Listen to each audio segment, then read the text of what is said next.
system of my own, which came to be called personology. So I thought it would be very nice this evening to let you know a little bit about the theory, the system, and how it works, what it does particularly. And that book, Astrologer Gary, described the 48 weeks of the year. I call them weeks. They're approximately a week long, like the conventional weeks. But it seemed to me even then that the cusp positions, the positions between the signs, were the most important. Because so often people would say, I'm born on June 22nd, I can't figure out whether I'm a Gemini or a Cancer, that kind of thing. And it was only years later, strangely enough, even after I had published these books, that I realized that the four most important points of the year for us, year after year after year, were the longest day, the shortest day, and the two equal days. In other words, the two equinoxes and the two solstices.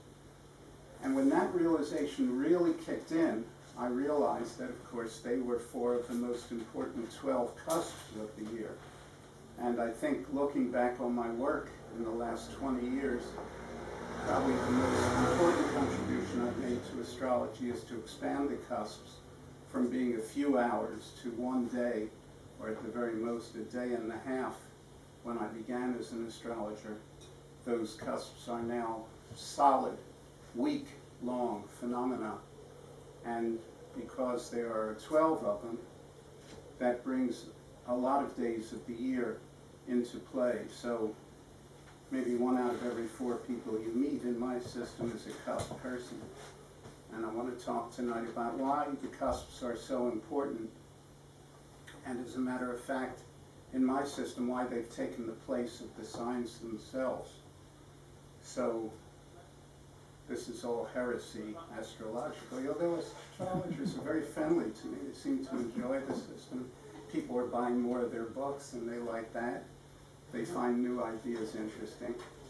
But the use of the cusp as a phenomenon here on Earth, strictly establishing it not as, for example, what comes in between Libra and Virgo, but rather I'm thinking now that Libra and Virgo are what come in between the cusp of beauty and the cusp of drama and criticism, or the cusp of exposure on the other side. So for me, the cusps are Earth phenomena.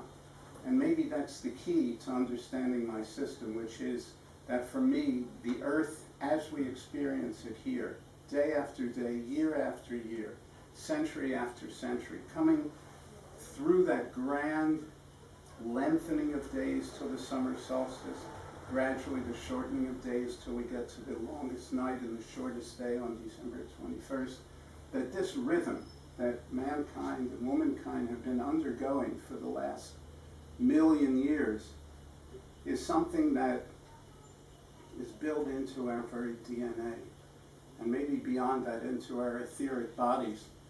It's possible that our whole life revolves around that rhythm, that endless rhythm, which is a partial answer to the question of why, when I ask someone's birthday, I only really am asking for the month and the day rather than the year, because year after year after year, this cycle, this endless lengthening and shortening of days, absolutely predictable, has determined our life here on Earth.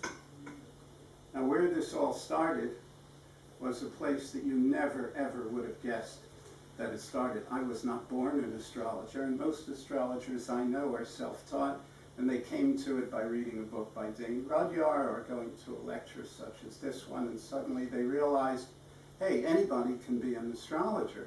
I don't need a degree to do this. I just need to have a certain kind of feeling for the planets and the stars and the great lights, the luminaries. But what brought me to astrology was something very different, and that simply was birthdays. I grew up in a time when kids collected playing cards, and they collected cards in bubblegum packs, and in those days you got a few baseball players or basketball players, and you flipped the cards against the wall, and you won the cards, and you got whole collections of cards. But while they were collecting cards, I was collecting birthdays. Now, why should a kid be interested in birthdays? Certainly had no connection with astrology whatsoever. I never even heard of astrology growing up in West Philadelphia. But a very strange phenomenon perhaps determined my whole commercial life in that respect as a writer, and that was that my parents were born on the same day of the same year at the same moment. And I was their only child. Same hour also? Yes.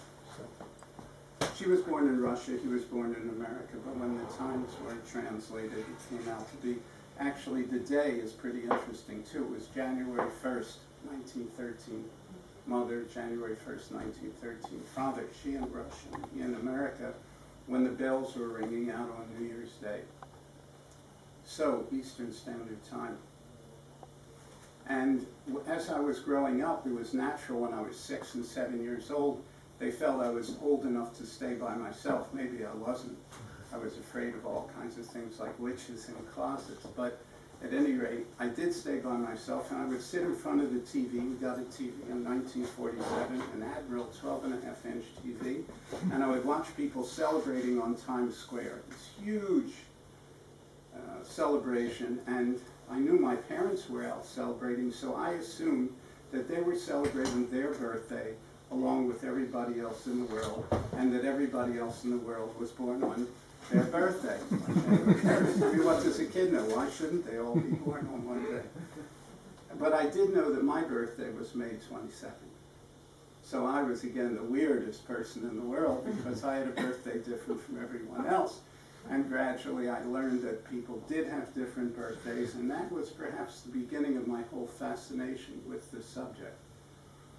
Now, my background was primarily, well, on the one hand it was scientific, on the other hand I was an English major, but I did study biochemistry. I went to Yale Medical School to study psychiatry, and while I was there, I was taught by some very eminent psychiatrists, people like Theodore Lidz, Fritz Redlich, Arnold Gazelle at the Yale Youth, this Child Study Center, and they all seemed to be convinced that they had the inside track on the human personality and what it was like. But to me, they were missing the point somehow. They were kind of defining very well the psychotic, the neurotic, the borderline personality, the so-called affective disorders, which they spoke about then. And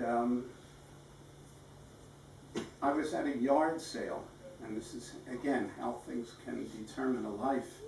And by accident, I picked up a book, and it was called Heaven Knows What by Grant Loewy. Grant Loewy was the foremost popular American astrologer, not like Rudyard. He didn't go into that so much, but he knew an awful lot about people. And in this book, he outlines, you can still buy it by Llewellyn Publishers, Sun and Moon in Aries, Sun in Gemini, Moon in Cancer, that was mine. As it turned out later, strangely enough, it was also his, Sun in Gemini, Moon in Cancer. And as I read this paragraph, because there were 144 of these paragraphs, he seemed to be looking into my soul. He was just describing me as I always felt I was, and probably himself too. You receive impressions like a wax plate, give them off volubly. A lot about my background I won't go into, just to say that when I was 2 years old, they put me in front of a microphone on CBS radio in Philadelphia, and I recited poetry from the age of 2 until the age of 9. Something like, season of mists and mellow fruitfulness, close bosom friend of the maturing sun, conspiring with them how to load and bless with fruit the vines that round the thatch heaps run. All of this torrent of memorized, because my mother would read me poetry before I went to bed, and strangely enough, she would read me a poem by Shakespeare or by Keats or Shelley, Byron, and I could say it back. So I'd like to say I was the first version of the tape recorder, along with Mozart. And it was that kind of memory. It was just perfect, and it just went on and on and on and on. But I think the memory part of it certainly has faded over the years. I have nothing like that kind of memory now. but there is a kind of encyclopedic grasp of one subject. Of course, music is something that interests me a great deal, and I spend a lot of time with thinking about the composers. But the one thing that stuck in my mind was their birthdays. For example, when I started getting to know the music of Chopin, the music of Liszt, the music of Debussy, the music of Wagner, I was amazed to find that Chopin was born February 22nd, Wagner, my birthday, May 22nd, Debussy, August 22nd, Liszt, October 22nd, and these were some of the composers that I really loved the most, and so I could identify with them. And I found that other people, too, knew someone born on their birthday. Hey, I'm born on Mickey Mantle's birthday. Okay, that was a big deal for a kid who was into baseball. So as the other kids collected cards, I began to collect birthdays. Hundreds and hundreds and hundreds and hundreds of birthdays, filling books with them, filling what we call agendas with them. So on a certain day, like February 26th, instead of writing my appointments in those days when I was 8 or 10 years old, I wrote all the people I could find who were born on February 26th. So by the time I wrote that book, bringing you up closer to the present, Astrologer Gary for Phil Malson, I had a backlog of probably 10 or 20,000 birthdays. And these were people often who interested me a lot too, because I also love biography. I couldn't get enough of reading about the life of Samuel Johnson or the life of Chopin or the life of Beethoven. And through getting to know these well-known people, I think I was able to penetrate more deeply into the human psyche. It was very traditional at that time for psychologists to collect hundreds and thousands of data and try to make certain assumptions about what they found. That part of their work didn't bother me, but then again, it was so impersonal. There was no real, what we would call kennis in Dutch. There was no real understanding of their material. They were only interested in facts and figures, statistical figures. Whereas on the other hand, there were some psychologists, very few, but there were. Abraham Maslow, for example, and Murray, who invented personology, really brought personology out before I made it more popular. And even some of the teachers at Yale, they found, on the other hand, instead of examining 10,000 or 20,000 kinds of people and building up types from that, they could find out more by investigating the psyche of 10 people, but in real depth, in real detail, getting to know them personally and how they would react in certain situations. So after writing Astrologer Gary, Joost Elfers, who is a local, Joost does so many things. He's an illustrator, he's a book publisher, book designer, grew up here in Amsterdam. He looked at the book and he said, "This is the ugliest book I've ever seen. Would you like to do a beautiful book with me?" And 3 years later, we published The Secret Language of Birthdays. Now, when The Secret Language of Birthdays was published, I don't know what people thought. In 1994, it wasn't the title of the book that I said they're going to wind up calling it the birthday book anyway. The publisher turned out to be none other than Penguin, and Penguin, of course, is the publisher of classics and novels and great literature and all of that. But I think they realized that where HarperCollins and other companies were moving ahead with the New Age market, all the books, for example, in this room could fall under that category, Penguin had published virtually none in that area. And because Peter Meyer was the CEO of Penguin and Joost was his good friend, the deal took 15 minutes. In 15 minutes, we suddenly went from a manuscript to being published by Penguin. And to date, that book has sold 1,300,000 copies. And there has never been an astrology book that's ever published anything like that, except Linda Goodman's book. But our first book was 832 pages. This was a book that was difficult to lift, you know? And then we went ahead and did The Secret Language of Relationships and The Secret Language of Destiny. And all this developed very, very naturally. So I thought tonight I would present you a little bit with the system if you're not familiar with it at all. and how it works. And it has very much to do with what I call the grand cycle of life. It's a very simple thing. It's been presented many times before, but I think maybe the way I present it is a little bit unusual. First of all, I want you all to think of this cycle as operating on 3 levels. First of all, on the celestial level, in which case we have the signs of the zodiac, which you're probably all familiar with in one way or another. The 12 signs, and think of this as operating on the celestial plane. And then on the natural plane, we have the seasons. So here, spring, here, summer, here, fall, and here, winter.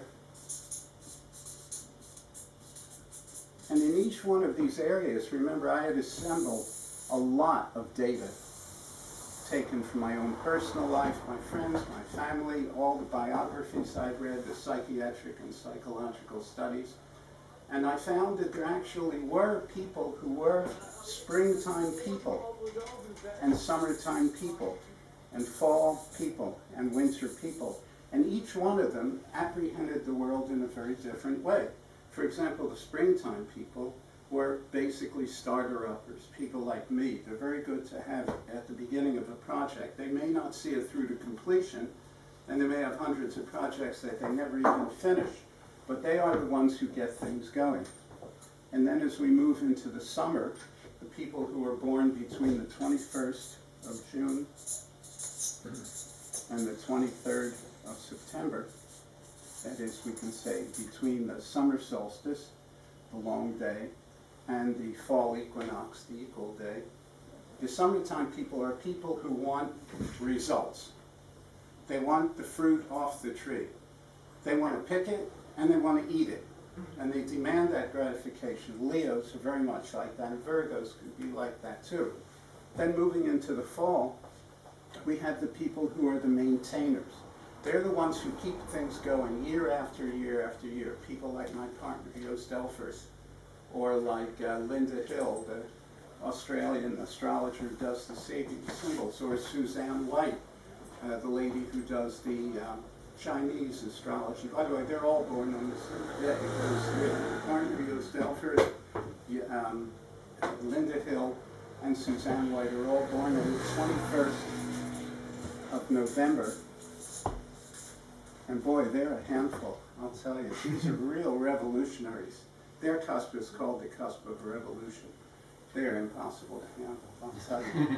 But they're great. I just visited with Linda for 2 months in Australia. We did some seminars together.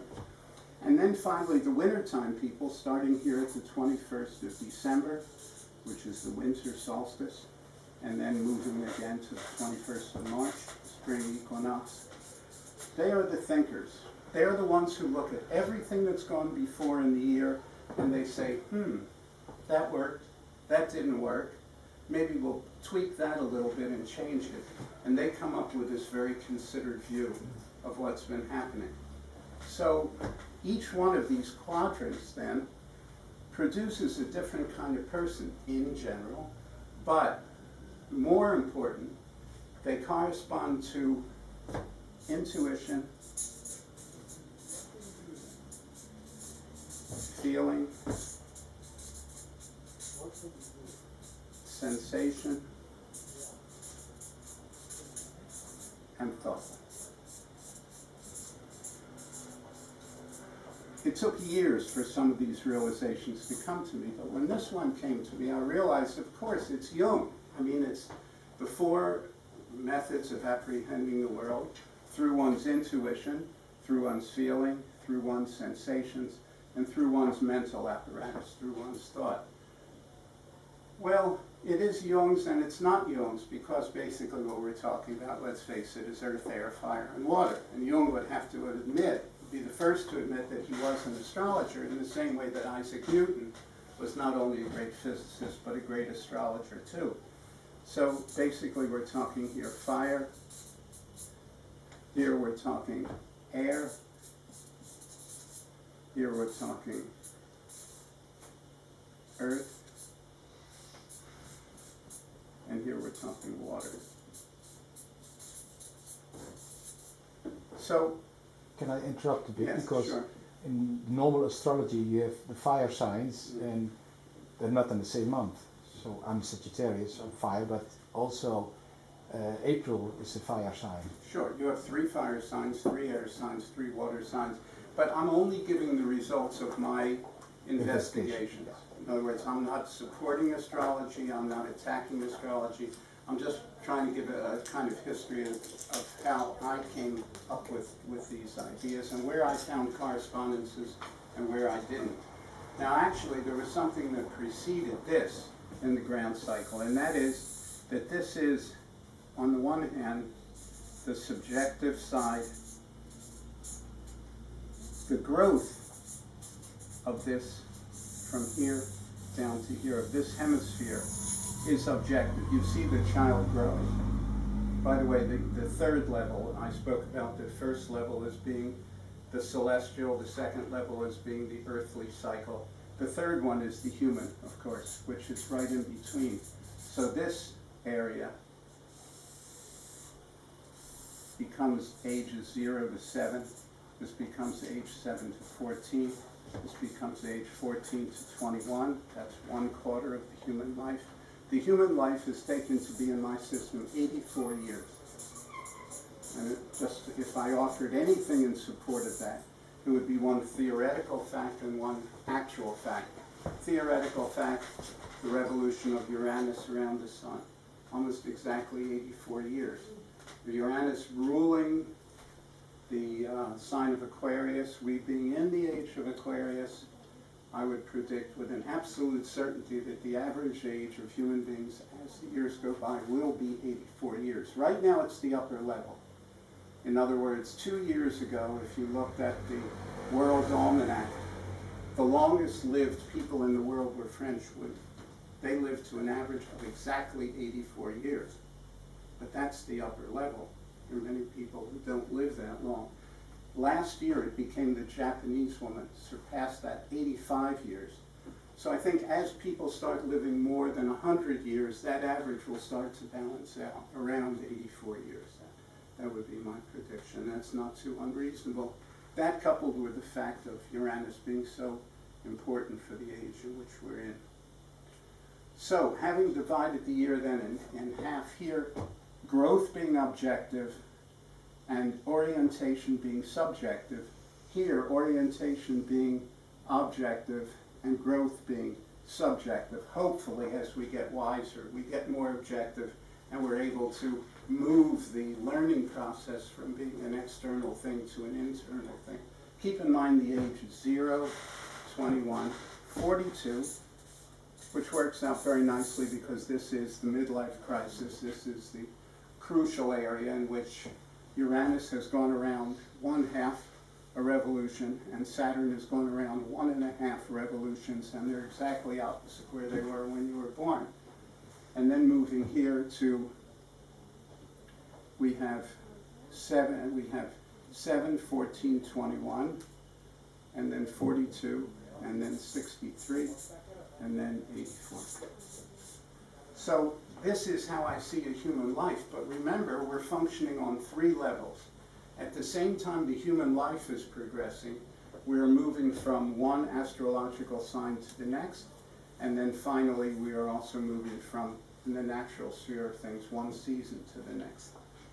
Now, the strange thing about personology is that it really, although it sprang from astrology, it no longer is dependent on it at all. As a matter of fact, when I was in Australia, I spoke to the Gold Coast astrologers. I had an audience of 50 professional astrologers. That's it. There was no one there who was not a professional astrologer. It was really wonderful that they all came out. And they were fascinated by this. Even when I told them that since this system does not use the houses at all, we get rid of that. We're not talking rising signs or times at which people were born. We're not even interested in the year they were born. We only want to place them in the cycle of the year. Also, we got rid of the signs because actually we're talking about dates. And I urge them to consider that when they're talking about someone that they call an Aries, they're basically talking about someone that's born between the 21st of March and the 21st of April, given a day, depending on which system you use. So, in fact, I had phased out the houses. Now I was phasing out the signs in favor of a series of dates, and actually I've renamed all the signs too. I can tell you what the new names are if you want to hear them. But I thought this would be extremely painful to astrologers, but they loved it. They really enjoyed it because, you know, they've been doing cookbook astrology for a long time. Oh, I have my Venus in Scorpio, poor thing. We all know what you're like. And every time it was sitting in a particular sign. But if you look at one of my books over there, I think the personology book is there, you'll find that when I wrote that book, I was at the point in which I was placing each of the 10 planets not in a sign, but in one of my 48 personality periods. So instead of saying that someone had their Venus in Scorpio, I would say they had their Venus on the cusp of revolution, or Venus in the week of depth, or Venus in the week of intensity. They would be corresponding to what astrology would call Scorpio-Sagittarius cusp, or the Scorpio 2 or Scorpio 1, respectively. But by getting rid of the mythological names of the planets and the names of the signs, getting rid of the signs, the planets, and the houses, all in one go, meant getting rid of astrology. Let's face it, I mean, there's no astrology if there are no houses, no planets, and no signs. What do you have left? And yet, when people read or they're interested about themselves, I'm an Aries, or I'm a Taurus, or I'm a Gemini, all they're talking about is being born between two rather specific dates. For example, the 21st of April and the 21st of May for a Taurus. But I had gone into it from a totally different viewpoint. I was not coming from up here. I was not coming from, you are a Virgo, therefore you are neat and orderly and tidy. Well, there are many people who aren't neat and orderly and tidy who are Virgo, and they resent that. They want something a little more specific. And what I could give them is not what you were supposed to be because you're Mercury ruled and you're this Virgo kind of personality, but rather all I was saying was my investigations show that people born between, let's say, the 24th of August and the 22nd of September are like this. And you do it. You read the biographies, you talk to people, you find that group of people born between those two dates, and instead of calling them Virgos, then start to sense not only being born in that month, but being born in one of the 5 weeks that makes up that month, or being born on one of the 7 days that makes up that week. And suddenly we can talk about people born on the 28th of August, the day of language, in the week of the system builders, Goethe's birthday. And by taking 15, 20, or 5,000 people and studying them in depth, we can find certain characteristics that they have in common. Look, I'm not trying to say if two people like my parents were born on the same day that they're the same person. But what I do say is that if we really examine their personalities, and let's say this might be, I'll just lift this for a second. I want to leave it there. If we, for example, say, this is a human personality, 100%. And we have a number of these overlapping circles. All these people are born on the 28th of August, let's say.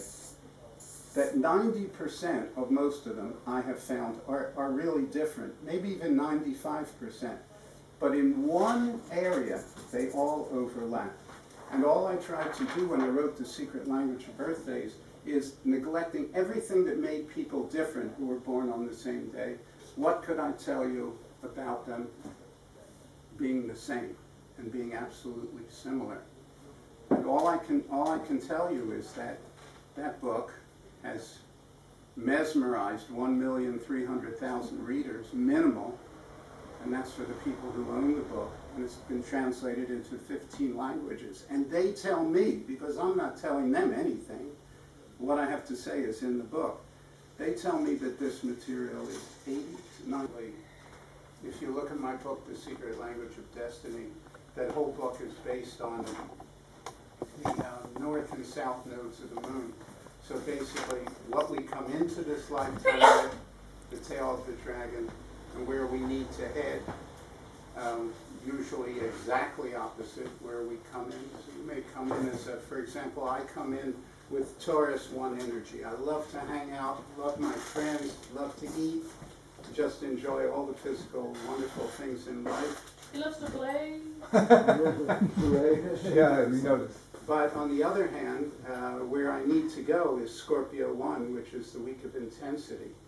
I've got to learn to really concentrate and not to be going off into tangents, and particularly to do my work. And I think that's one reason why I played 32 sonatas of Beethoven at one concert. I'm really a serial person. I'm not a serial murderer. When I sat on Lights of Plane and played 32 sonatas of Beethoven, that was some event. That was some day. I've done that 5 times, and I've done 5 Mozart marathons. One in the Ravello Festival a couple of years ago. So I love walking through a retrospective of Van Gogh's paintings or a Picasso retrospective. It's a real experience. I wanted to take people through the life of Beethoven, through the life of Mozart, through the life of Schubert, and let them experience what it was like just to walk through that tremendous series of edifices. So when I do Beethoven, you know, I've got to do the Moonlight, the Pathétique, the Moonlight, and all the other ones in between. And by the time I get to the Hammer Clavier, which is one of the most god-awful pieces ever written, I must have already played 28 sonatas before that. So it's a lot of work, but it's worth it. So sometimes you read life is like people going in the train from Amsterdam to Paris, and some people notice that they're in the train and they get out, and other people stay in one place, and other people move in the train, but you cannot change the thing that the train is going to Paris. Exactly. That's exactly the way I feel. We can spend our time on the train doing more or less what we want, but where we start from and where we end up, I think, is more or less written. There are exceptions. There are powerful people like Beethoven. You know, he was confronted with this idea of fate, Saturn, as we look on it. And he said, I will take fate by the throat.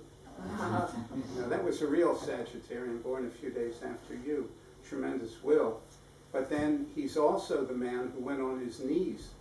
And when he wrote the A minor quartet, the beautiful A minor quartet, the 3rd movement is in the Lydian mode, from a penitent sufferer to God.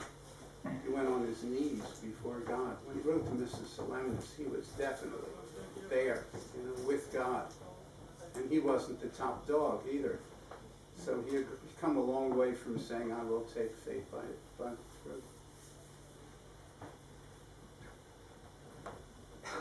Does anybody else have any comments or questions? Well, I just wanted to know a little more about the December 20th. Oh, yeah. Well, Buy the book. I don't have a copy of the birthday book with me, but we have it in Dutch. And I think I call it the Day of the Projector. People who are able to project their feelings out into the world. Uri Geller, you know, obviously would take something from that day. But I don't know what I called it in Dutch. The 20th? De dag van de generator.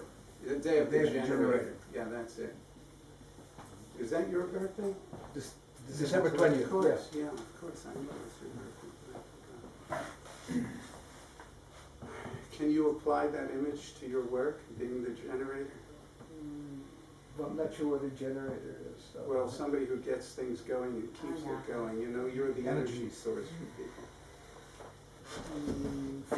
Yes. Of course, I have to talk to them and say, is Byron Katie a bit of a generator too? Yeah. I don't know. But she gets things going and keeps them going for sure. Yeah, well, I know you're very close to her. Yeah. That's what I mentioned. You immediately said yes. Yeah, Byron Katie, it's a generator.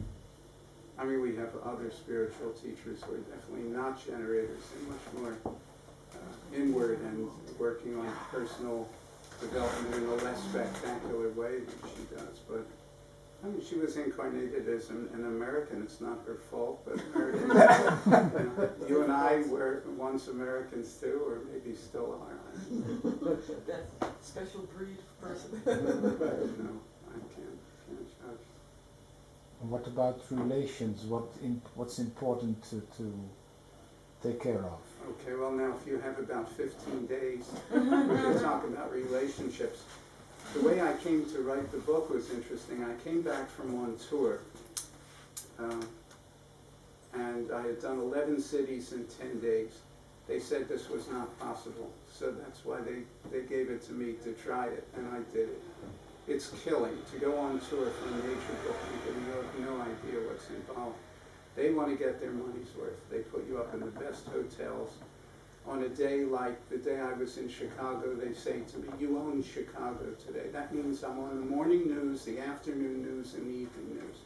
It means that I take phoners from 15 different radio stations around the country live in my hotel room, do 2 book signings, a lecture, and then finally at the end of this unbelievably horrible day that started at 5 in the morning, you better not have a headache, they put you on a plane to San Francisco.